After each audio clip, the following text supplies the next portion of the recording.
Hello everyone. దేశవ్యాప్తంగా railway శాఖలో ఉండేటువంటి ఏఎల్పి పోస్టులను భర్తీ చేయడం కోసం అంటే లోకో పైలట్ పోస్టులను భర్తీ చేయడం కోసం దాదాపుగా 5,696 పోస్టులతో రిలీజ్ అయితే చేయడం జరిగింది.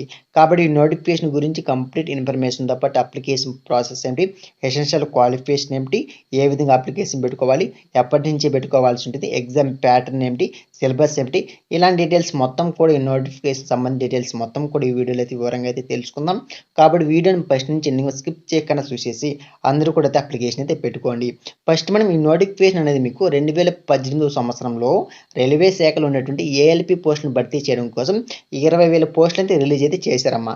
సో 2018 తరువాత ఇప్పుడే అంటే 2024లో ఇప్పుడే నోటిఫికేషన్ అయితే రిలీజ్ అయితే చేయడం జరిగింది. సో 2024లో నోటిఫికేషన్ రిలీజ్ చేశారు కాబట్టి ఈసారి మిస్ అయితే మేబీ ఇంకొక 3 లేదా 4 సంవత్సరాల వరకు కూడా ఏఎల్పి పోస్టులను భర్తీ చేయడం కోసం నోటిఫికేషన్ రిలీజ్ చేయకపోవచ్చు, గమనించాలి ఇక్కడ. సో ఇంక లేట్ చేయకుండా వీడియోని అయితే స్టార్ట్ చేసేద్దాం. సో ఇక్కడ మీరైతే గమనించవచ్చు నోటిఫికేషన్ వివరాలు చూస్తే government of India ministry of railways railway recruitment boards నుంచి నోటిఫికేషన్ అయితే రిలీజ్ అయితే చేశారు. సో ఇక్కడ మనకు నోటిఫికేషన్ నెంబర్ ఇచ్చారమ్మా 01/2024 అంటే 2024లో మొదటి నోటిఫికేషన్ అనేసి దీని అర్థం.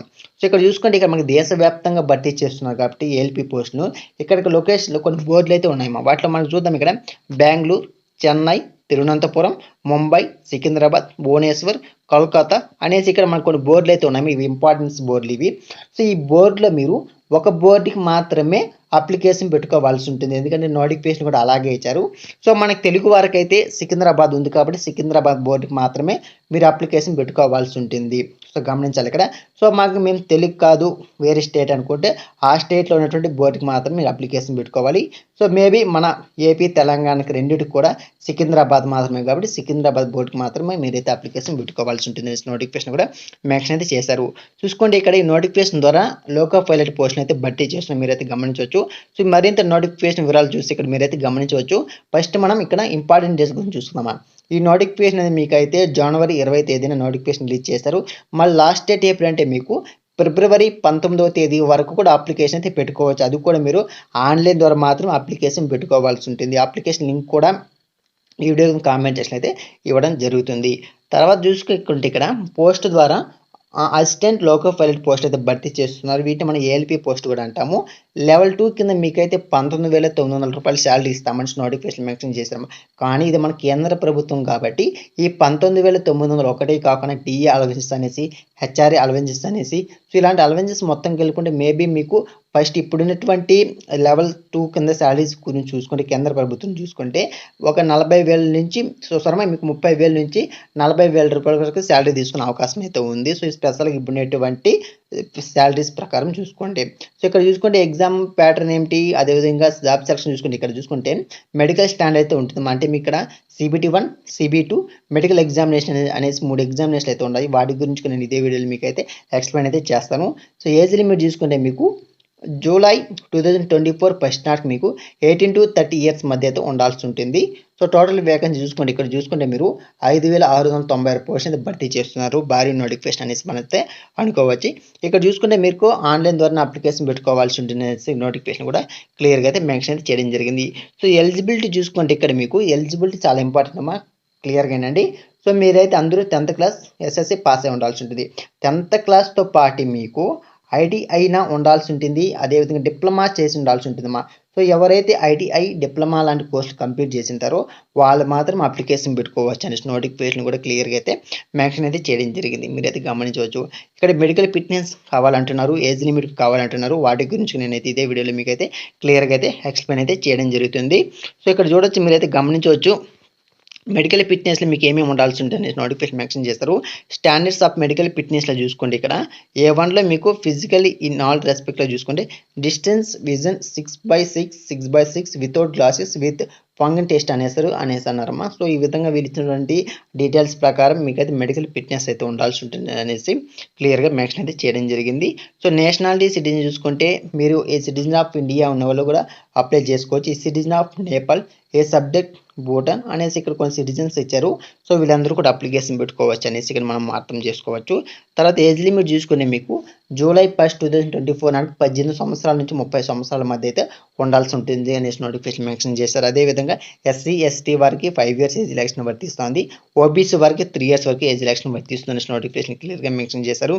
అదేవిధంగా ఎక్స్ సర్వీస్ మ్యాన్ క్యాండిడేట్స్కి అయితే మీకు ex service general category EWS, ex service OBC NCL, ex service SC ST వాళ్ళకి అయితే 3, 6, 8 ఇయర్స్ అయితే వాళ్ళకి అయితే రిజర్వేషన్ అయితే కల్పిస్తున్నారు.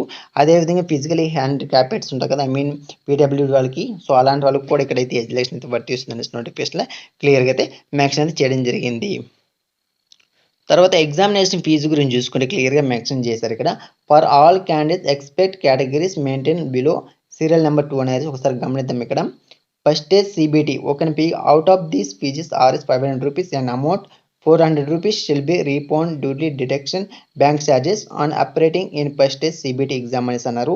సో అందరూ కూడా 500 అయితే పే చేయాల్సి ఉంటుంది. కానీ అందులో కూడా కొందరు మాత్రమే, వాళ్ళు ఎవరంటే SC, ST, ex service man, female, transgenders. So EBC should not be confuse with OBC EWS. So వీలైతే ఓన్లీ 250 రూపాయలు మాత్రమే కట్టాల్సి ఉంటుంది. ఎవరు SC, ST, ex service man, females, transgenders ఉంటారు కదా, సో అలాంటి వాళ్ళు మాత్రం 250 రూపాయలు అయితే పే చేయాల్సి ఉంటుంది. మిగతా వాళ్ళు ఉంటారు కదా ఓసీ క్యాండిడేట్స్, వాళ్ళైతే 500 రూపాయల వరకు అయితే వాళ్ళైతే ఎగ్జామినేషన్ ఫీజు అయితే పే చేయాల్సి ఉంటుంది అనేసి నోటిఫికేషన్ క్లియర్గా అయితే మెన్షన్ చేశారు. సో మోడ్ ఆఫ్ పేమెంట్స్ అంటే మీరు ఆన్లైన్ ద్వారా అప్లికేషన్ పెట్టుకుంటారు కాబట్టి అక్కడ ఉన్నటువంటి డీటెయిల్స్ ప్రకారం మీరైతే పేమెంట్ అయితే చేసుకోవాల్సి ఉంటుంది అనేసి నోటిఫికేషన్ కూడా మెన్షన్ అయితే చేయడం జరిగింది. సో ఇక్కడ చూసుకుంటే మనం జాబ్ సెలక్షన్ గురించి అయితే ఇప్పుడు మనకు తెలిసిన ప్రయత్నం చేద్దాం. ఎగ్జామ్ ప్యాటర్న్ ఏమిటి, సిలబస్ ఏమిటి అనేసి. సో ఇక్కడ గమనిద్దాం. ఇక్కడ రిక్రూట్మెంట్ ప్రాసెస్లో ఒకసారి చూసుకోండి. ఇక్కడ మీకు CBT అనేసి ఒక ఎగ్జామ్ ఉంటుంది. సెకండ్ స్టేజ్లో మీకు CBT 2 అనేసి కంప్యూటర్ బేస్డ్ ఆప్టిట్యూడ్ ఎగ్జామ్ అయితే ఉంటుంది. డాక్యుమెంట్ వెరిఫికేషన్ ఉంటుంది. డైరెక్ట్గా మీకు మెడికల్ ఎగ్జామ్ అయితే ఉంటుంది ఫైనల్గా. సో ఈ స్టేజెస్లో మిమ్మల్ని అయితే రిక్రూట్మెంట్ అయితే చేసుకుంటారు. ఇప్పుడు ఒక్కొక్క దాని గురించి క్లియర్గా మెన్షన్ తెలుసుకుందాం. సో ఫస్ట్ చూద్దాం. ఇక్కడ ఫస్ట్ స్టేజ్ CBT 1లో చూసుకుంటే ఫస్ట్ స్టేజ్ CBT 1 ఇక్కడ అయితే క్లియర్గా మెన్షన్ చేశారమ్మా. ప్యాటర్న్ సిలబస్ చూసుకుంటే CBT 1కి 60 నిమిషాలు టైం అయితే ఇస్తారు. 75 మ్యాక్సిమం మార్క్స్ అయితే ఉంటాయి. చూసుకోండి ఇక్కడ 75 మార్క్స్ పర్ క్వశ్చన్స్ అన్నారు. సో నెంబర్ ఆఫ్ క్వశ్చన్స్ చూసుకుంటే 75 క్వశ్చన్లు ఉంటాయి, 75 మార్కులు అయితే ఉంటాయి. కానీ 1/3 కింద మీకైతే నెగిటివ్ మార్క్ అయితే ఉంటుంది. క్లియర్గా మెన్షన్ అయితే చేశారు, మీరైతే గమనించవచ్చు. సో ఈ విధంగా మీకైతే ఎగ్జామినేషన్ ప్యాటర్న్ అయితే ఉంటుంది. సో మినిమం పాస్ పర్సెంటేజ్ చూసుకోండి. ఇక్కడ జనరల్ కేటగిరీ ఈడబ్ల్యూఎస్ వరకు 40%, ఓబీసీ వారికి 30%, ఎస్సీ వారికి 30%, ఎస్టీ వారికి 25% వచ్చేసారి వాళ్ళు ఈ CBT 1లో క్వాలిఫై అయిపోతారు అని నోటిఫికేషన్ మెన్షన్ చేస్తారు. తర్వాత సిలబస్ చూసుకోండి. ఇక్కడ CBT 1కి mathematics, mental ability, general science, general awareness అయితే క్వశ్చన్స్ అయితే వస్తాయి. సో సబ్ టాపిక్స్ కూడా ఇచ్చారు, మీరైతే గమనించవచ్చు. ఒకసారి నోటిఫికేషన్ డౌన్లోడ్ చేసి మీరు కూడా చెక్ చేసే ప్రయత్నం చేయండి. డౌన్లోడ్ లింక్ ఈ వీడియో కింద కామెంట్ సెక్షన్లో అయితే ఇస్తాను. సో సెకండ్ స్టేజ్ CBTలో చూసుకుంటే మీకు CBT 2లో మీకు ఇక్కడ 2 పేపర్లు అయితే ఉంటాయి. పేపర్ ఏ, పేపర్ బి అనేసి చూద్దాం. ఇక్కడ పేపర్ ఏ 90 మినిట్స్ అయితే ఉంటాయి, 100 క్వశ్చన్స్ అయితే ఉంటాయి. పార్ట్ బిలో మీకు 60 మినిట్స్ అయితే ఉంటాయి, 75 క్వశ్చన్స్ అయితే ఉండడం జరుగుతుంది. 1/3 కింద ఇక్కడ కూడా నెగిటివ్ మార్క్స్ అయితే ఖచ్చితంగా అయితే ఉంటుంది.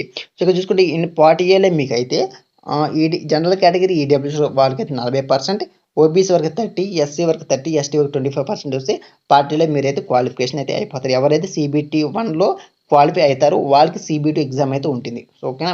సో ఈ విధంగా మీకు అయితే ఉండడం జరుగుతుంది. CBT 2కి సిలబస్ కూడా ఇచ్చారు. మ్యాథమెటిక్స్, జనరల్ ఇంటెలిజెన్స్ అనేసి, reasoning, basic science and engineering. తర్వాత వచ్చి ఇక్కడ సిలబస్ ఫర్ పార్ట్ బి చూసుకుంటే ఇక్కడ సిలబస్ ఆఫ్ వేరియస్ ట్రేడ్స్ అనేసి ఇచ్చారు. సో కాబట్టి ఇక్కడ వీలైతే సిలబస్ ఏదైతే ఇచ్చారో అదే ఉంటుంది. కానీ మేబీ మీరు రైల్వే జాబ్స్ కాబట్టి గ్రూప్ 1, గ్రూప్ 2కి కేంద్ర ప్రభుత్వ ఉద్యోగాలకు మీరు ఏదైతే ప్రిపేర్ అవుతారో మేబీ ఆ టాపిక్స్ నుంచి అయితే క్వశ్చన్స్ అయితే వస్తాయి. So don't worry. సో ఇక్కడ కూడా మనం క్లియర్గా చూస్తే పార్ట్ బి నుంచి సబ్ టాపిక్స్ అయితే ఇచ్చారు. ఇక్కడ మీరైతే ఇక్కడ నుంచి ఏ టాపిక్స్ నుంచి క్వశ్చన్స్ వస్తాయని ఇక్కడ నుంచి కూడా మీరైతే చెక్ చేసే ప్రయత్నం చేయండి. ఫైనల్గా మీకు కంప్యూటర్ బేస్డ్ ఎగ్జామినేషన్ అయితే ఉంటుంది. సో CBT అనేసి ఉంటుంది. సో అది కూడా ఎగ్జామ్ అయితే కండక్ట్ చేస్తారు. సో ఫైనల్గా మీకు డాక్యుమెంట్ వెరిఫికేషన్ అయితే DVD అనేసి. సో ఇక్కడ మీ యొక్క ఒరిజినల్ సర్టిఫికేట్స్ ఉంటాయి కదా, వాటన్నిటిని మిమ్మల్ని అక్కడైతే డాక్యుమెంట్ వెరిఫికేషన్ అయితే ఉంటుంది. సో ఈ విధంగా మళ్ళీ ఫైనల్గా మీకు మెడికల్ ఎగ్జామినేషన్ అయితే ఉంటుంది. సో ఈ విధంగా మిమ్మల్ని అయితే జాబ్ సెలెక్షన్ అయితే చేసుకుంటామని నోటిఫికేషన్ క్లియర్ మెన్షన్ చేశారు. తర్వాత హౌ టు అప్లై అనేసి క్లియర్ మెన్షన్ చేశారు, మీరైతే గమనించవచ్చు. ఫుల్ నోటిఫికేషన్ డౌన్లోడ్ చేసుకొని మీరైతే క్లియర్గా అయితే నోటిఫికేషన్ చెక్ చేసిన తర్వాత అప్లికేషన్ అయితే జాగ్రత్త అయితే పెట్టుకోండి. ఇక్కడ చూడండి, ఇక్కడ బోర్డ్స్ ఉన్నాయి ఇక్కడ. సో మనం తెలుగు వాళ్ళు పెట్టుకోదగ్గ బోర్డు ఏదంటే ఓన్లీ సికింద్రాబాద్ ఒకటే ఉందమ్మా మనకి ఇక్కడ. ఓకేనా. సికింద్రాబాద్ ఒక బోర్డు మాత్రం మీరైతే అప్లికేషన్ పెట్టుకోవచ్చు. దాని లింక్ కూడా ఉంది. ఈ వీడియోకి కామెంట్స్ ఇస్తాను. సో ఇక్కడ ఉన్నటువంటి బోర్డులో మీరు ఏదైనా ఒక బోర్డుకి మాత్రమే అప్లికేషన్ పెట్టుకోవచ్చు. ఓకేనా. సో ఇంపార్టెన్స్లో ఇచ్చారు. సో ఇవన్నీ మీకైతే చెక్ చేసే ప్రయత్నం చేయండి. సో ఇది నోటిఫికేషన్ వివరాలు. మీకు ఇంకా డౌట్స్ నాకైతే కామెంట్ చేయండి. మీకు అప్లై లింకు అదేవిధంగా నోటిఫికేషన్ వీడియోకి కామెంట్ సెక్షన్లో అయితే ఇస్తాను. అక్కడి నుంచి డౌన్లోడ్ చేసుకొని మీరు నోటిఫికేషన్ వివరాలు అయితే చెక్ చేసే ప్రయత్నం చేయండి. సో ఈ వీడియో మీకు ఉపయోగపడిందని వీడియోని తప్పకుండా లైక్ చేసి ఛానల్ సబ్స్క్రైబ్ చేసుకోండి. మరొక నోటిఫికేషన్ మళ్ళీ కలుస్తాం. Thank for watching this video.